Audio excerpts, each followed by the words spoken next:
নমস্কাৰ আজি আপোনালোকক দেখুৱাম হাতেৰে এম্ব্ৰইডাৰী কৰিব পৰা মিচিং ফুলৰ এটা খুব ধুনীয়া নতুন ডিজাইন। এয়া চাওক, প্ৰথমে ফুলৰ ডিজাইনটো কৰিবৰ কাৰণে এনেদৰে ঘৰকৈ আঁচ পাৰি লৈছোঁ। এটা ঘৰ 1 চেণ্টিমিটাৰকৈ ৰাখিছোঁ, টিকে পঠালি 1 চেণ্টিমিটাৰকৈ ৰাখিছোঁ, তেতিয়াহে প্ৰতিটো ঘৰ সমান হ'ব। এটা ডাঙৰ বা এটা সৰু কৰিলে দেখিবলৈ বেয়া হয়। এতিয়া চাওক, তলৰ পৰা লৈ মই 15 ঘৰ লৈছোঁ আৰু পঠালিকে যিমান মেখেলা বা চাদৰখন যিমান বহল সিমানখিনি আঁচ পাৰি ল'ব লাগিব। মই পঠালিকে 22 ঘৰ লৈছোঁ, গতিকে মই মাজৰ পৰা ষ্টাৰ্ট কৰিম আৰু ওপৰলৈ মই 15 ঘৰ লৈছোঁ। সমানে ভাগ কৰিলে 14 ঘৰ হ'ব আৰু মাজত এঘৰ থাকিব, 7 ঘৰ ভাগ হৈ যাব আৰু মাজত এঘৰ থাকিব। আৰু এতিয়া প্ৰতিটো ঘৰত মই এপাহ ফুল কৰি যাম। ফুলপাহ একদম ইজি হয়, গতিকে ভালদৰে যদি চাই যায় খুব সহজে শিকিব পাৰিব।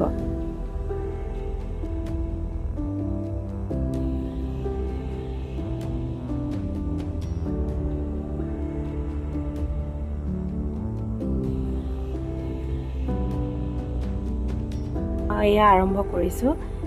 এনেদৰে ক্ৰছ কৰি পূৰণ চিলাই কৰি ল'ব আৰু মাজে মাজে কাটি দিব।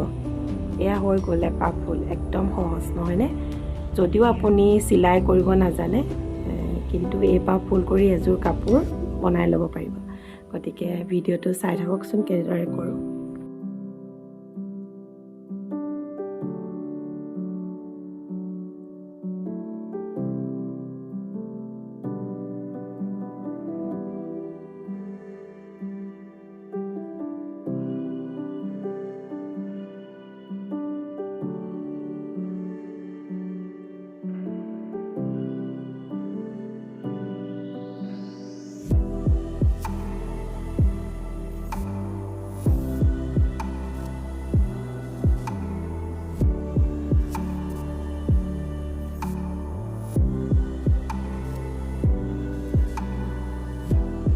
মই 8 পাহ কৰি ল'লোঁ। 8 নম্বৰ পাহ মাজত হৈছে আৰু এতিয়া আৰু 7 পাহ চুকীয়াকৈ ওপৰলৈ কৰি যাব লাগিব।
এয়া চাওক, প্ৰথম বৰফি ডিজাইনটো হৈ গ'ল।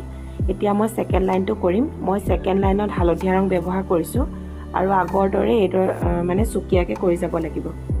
আৰু এটা কথা, ইয়াত মই 15 ঘৰ ব্যৱহাৰ কৰিছোঁ, গতিকে মই কালাৰ অলপ বেছিকৈ ইউজ কৰিব লগা হৈছে, সেইকাৰণে মই 15 ঘৰ দিছোঁ।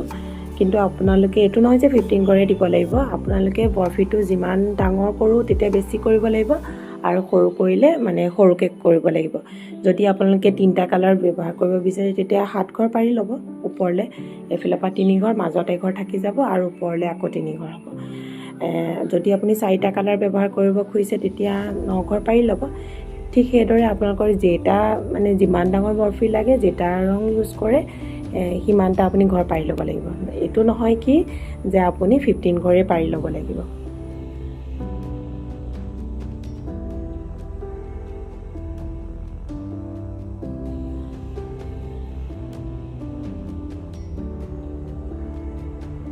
ঠিক সেইদৰে এটা ৰং ব্যৱহাৰ কৰি আগৰ নিচিনাকৈ চুকীয়াকৈ কৰি যাব।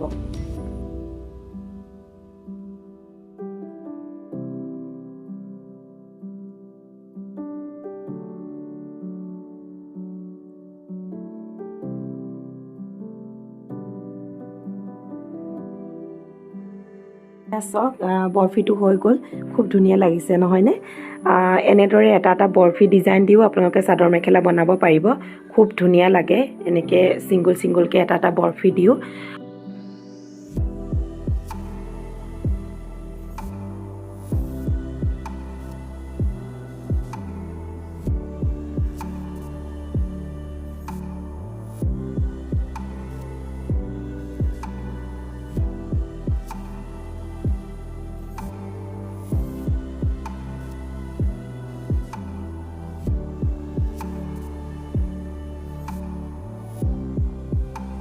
এটা সাইড হৈ গ'ল এতিয়া ইটো সাইড কৰি যাম বৰফিটোত যিকেইটা ৰং চিৰিয়েলকৈ ব্যৱহাৰ কৰিছিলোঁ তেনেদৰে সাইডকেইটা কৰি যাম এক একে ৰং ব্যৱহাৰ কৰিম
যিহেতু এটা পাৰি নিচিনাকৈ বনাব বিচাৰিছোঁ গতিকে গোটেইখিনি ঘৰ ফিল আপ কৰিব লাগিব গতিকে চাই যাবচোন কিদৰে ফিল আপ কৰোঁ এইদৰে সূতাডাল শেষ হ'লে বা ৰংটো চেঞ্জ কৰিব বিচাৰিলে তললৈ বেজিটো উলিয়াই এনেদৰে গাঁঠি দিব আৰু কাটি দিব পিছত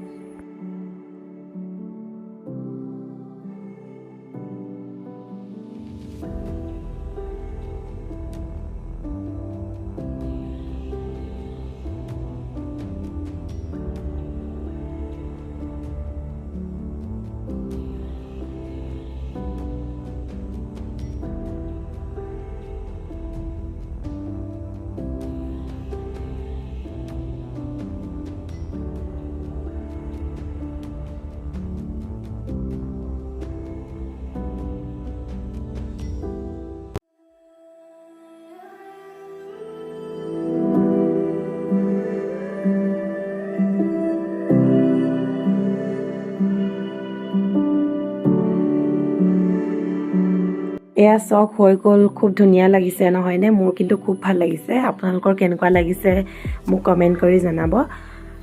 গতিকে এইদৰে মই অলপহে দেখুৱাইছোঁ আপোনালোকক, কাৰণ মই গোটেইখিনি দেখুৱাব নোৱাৰিলোঁ কৰি পেলাই গোটেই পতিটো। গতিকে আপোনালোকে এইদৰে কণ্টিনিউ কৰি যাব পাৰিব। এই বৰফিটো মই আধা দেখুৱালোঁ, গতিকে আৰু আঁচটানি আপোনালোকে এইদৰে কমপ্লিট কৰিব। আৰু ওপৰলৈও আপোনালোকে যদি বেছিকৈ মানে বৰফিটো দিব বিচাৰে তেনেদৰে কৰি যাব পাৰিব। গতিকে আজিলৈ আহোঁ, বাই বাই।